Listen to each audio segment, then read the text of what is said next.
Graça, misericórdia e paz da parte de nosso Senhor e Salvador Jesus Cristo. Amém? Nós vamos abrir nossa Bíblia hoje no Evangelho segundo Mateus, capítulo 6, e nós vamos ler do versículo 31 ao 34. Se quiser, apenas escute. Mateus 6, de 31 a 34, diz assim a palavra do Senhor: Portanto, não se preocupem dizendo que vamos comer, ou que vamos beber, ou que vamos vestir, pois os pagãos é que correm atrás dessas coisas, mas o Pai Celestial sabe que vocês precisam delas. Busquem, pois, em primeiro lugar o reino de Deus e a sua justiça, e todas essas coisas lhes serão acrescentadas. Portanto, não se preocupem com o amanhã, pois o amanhã se preocupará consigo mesmo. Basta a cada dia o seu próprio mal. Amém? Vamos orar. Senhor nosso Deus e nosso Pai Celestial, graças te damos, Senhor, porque até aqui o Senhor tem nos sustentado com a sua mão direita fiel, apesar de todos os pesares e, sobretudo, apesar de nós.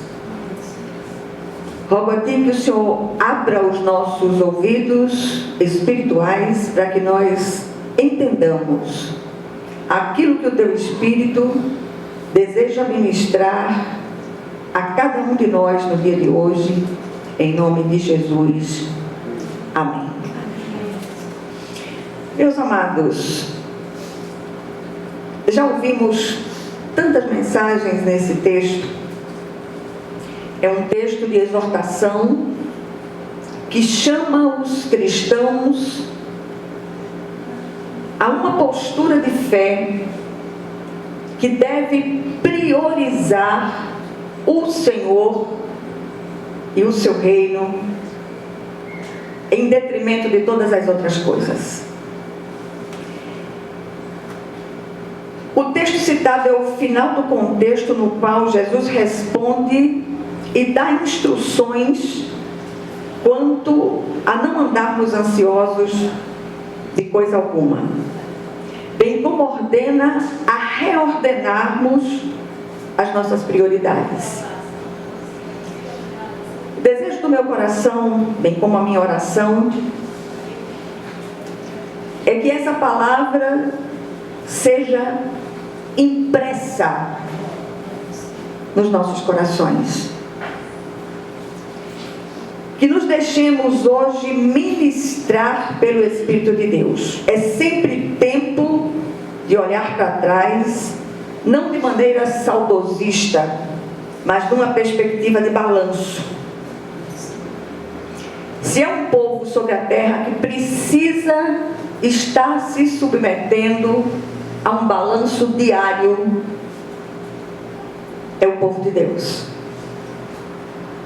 Nunca se viu tantas desistências, nunca se viu tanta tentativa de moldar a palavra de Deus às inclinações pessoais. O Senhor nos chama a nascer de novo da água e do Espírito. A maioria dos que ouvem esta palavra, tanto presencialmente quanto através do vídeo, é formado de pessoas que estão na igreja há muito tempo, mas muito desses não estão em Cristo. E isso aí, em relação a isso, há uma diferença abissal. O que esperamos colher amanhã? Primeiro olhemos para a colheita feita até aqui. Os frutos têm sido amargos. Que tal fazer uma escolha mais criteriosa das sementes a serem plantadas? Semeadura e colheita não são excludentes. Na verdade, estão intimamente atreladas. Boa semente, boa colheita. Má semeadura, má colheita. Esta lei é inegociável e imutável. A palavra do Senhor está cheia de exortações ao povo escolhido, que por várias razões tem se afastado dele e de sua santa palavra. E eu estava me lembrando, conversando com algumas irmãs antes do culto,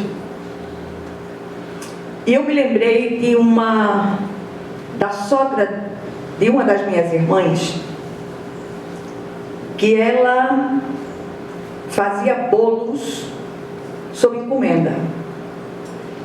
E nos dias normais de culto, tinha 4 gatos pingados na igreja. Mas nos dias em que havia festa na igreja, a igreja lotava. E a velhinha era barra. Ela ia servindo o bolo, partindo o bolo e repetindo quase como um mantra: o povo só quer a bênção, ninguém quer o Senhor da bênção.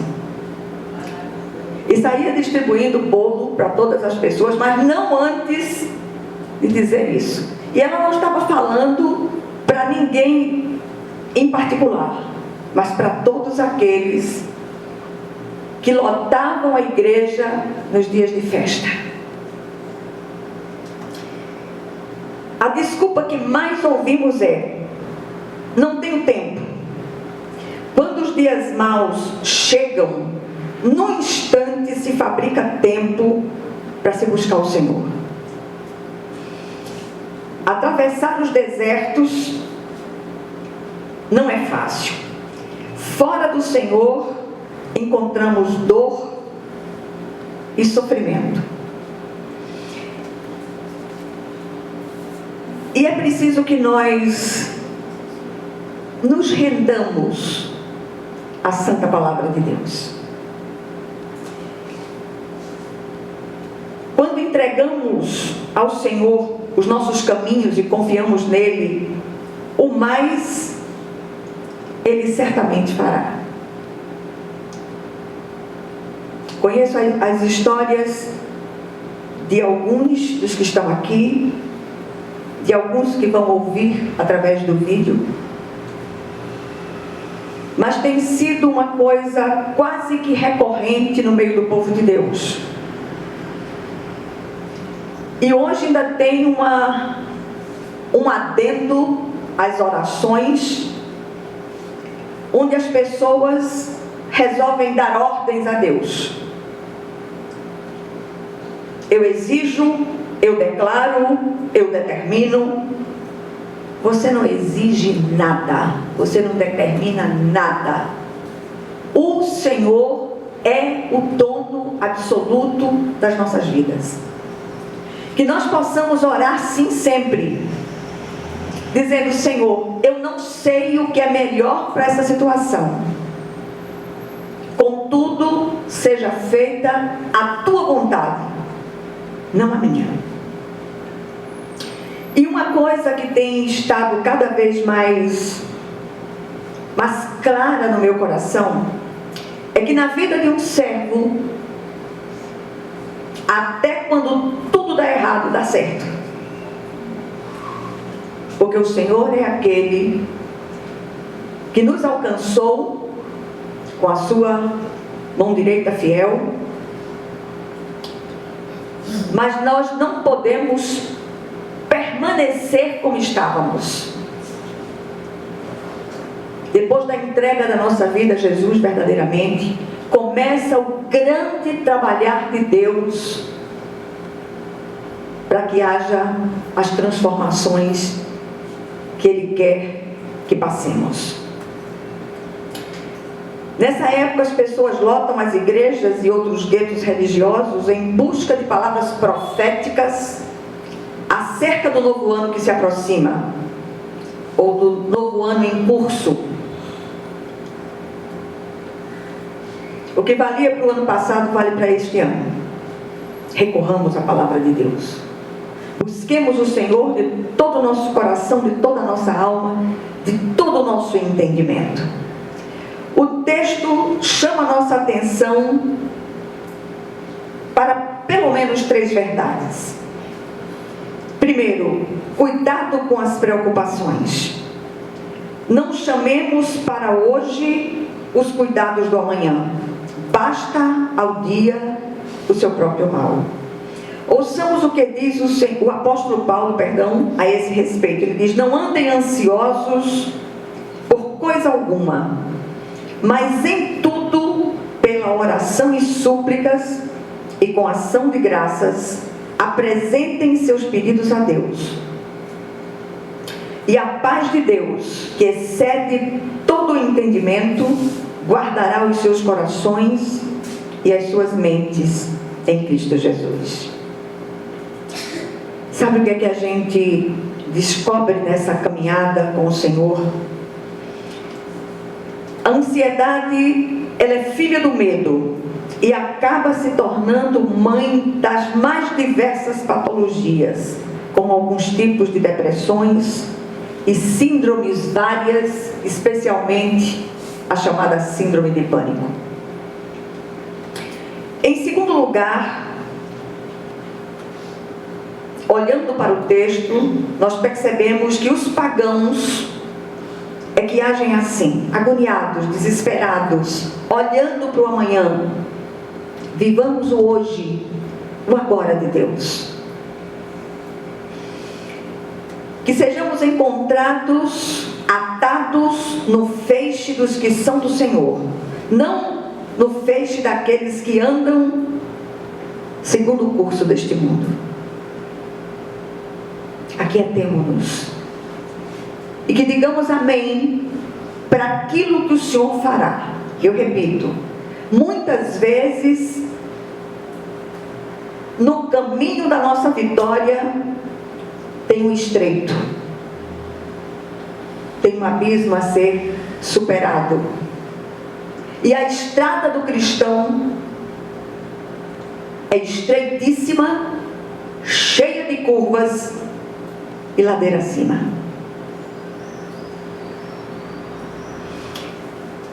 Em terceiro lugar, o Senhor quer que realinhemos as nossas prioridades. Deus deve estar em primeiríssimo lugar. Tudo mais vem depois. Deixemos que a nossa vida seja balizada pelo Senhor e sua santa palavra. Encontramos inúmeros textos que apontam para a questão de buscarmos ao Senhor. Por meio do profeta Isaías, o Senhor diz: buscai ao Senhor enquanto se pode achar, invocai-o enquanto está perto. E ainda por meio de Isaías ele diz: voltai para aquele contra o qual se rebelaram tão profundamente os filhos de Israel. Por meio de Jeremias, o Senhor diz num lamento: se voltares, ó Israel, diz o Senhor, volta para mim. E se tirares as tuas abominações de diante de mim, não andarás mais vagueando. Quanto cristão vagueando com a vida destroçada. Vocês não têm noção das escutas que eu experimento de muitos cristãos e muita gente até de outras comunidades. Mas o ponto X, o X da questão é sempre esse: a falta de descanso em Deus. O salmista, ele fecha a questão trazendo uma palavra também de lamento da parte do Senhor. Ele diz: ah, se o meu povo me escutasse, se Israel andasse nos meus caminhos, eu de pronto lhe abateria o inimigo e deitaria a mão contra os seus adversários. Os que aborrecem ao Senhor se lhe submeteriam, e isto duraria para sempre. Eu o sustentaria com o trigo mais fino e o saciaria com o mel que escorre da rocha. O que é que essa brevíssima meditação nos ensina hoje? Quais têm sido as nossas prioridades? Tempo de realinhá-las. Tempo de colocá-las no prumo de Deus. Será que nossos interesses passam pelo crivo do Senhor? Que possamos invocá-lo enquanto está perto. Peçamos perdão por nossa negligência em relação às coisas do Senhor. Busquemos a sua face. Que o tempo que teremos pela frente seja para buscar e priorizar efetivamente o nosso amado Senhor e Salvador Jesus Cristo. Que o Senhor, Ele aplique essa porção da palavra aos corações de todos aqueles que possam ouvi-la. Esses que estão presentes e aqueles que vão ouvir através da mensagem gravada. Que a graça do Senhor, ela ministre essa palavra aos nossos corações. Em nome de Jesus. Amém? Vamos nos preparar para a ceia do Senhor.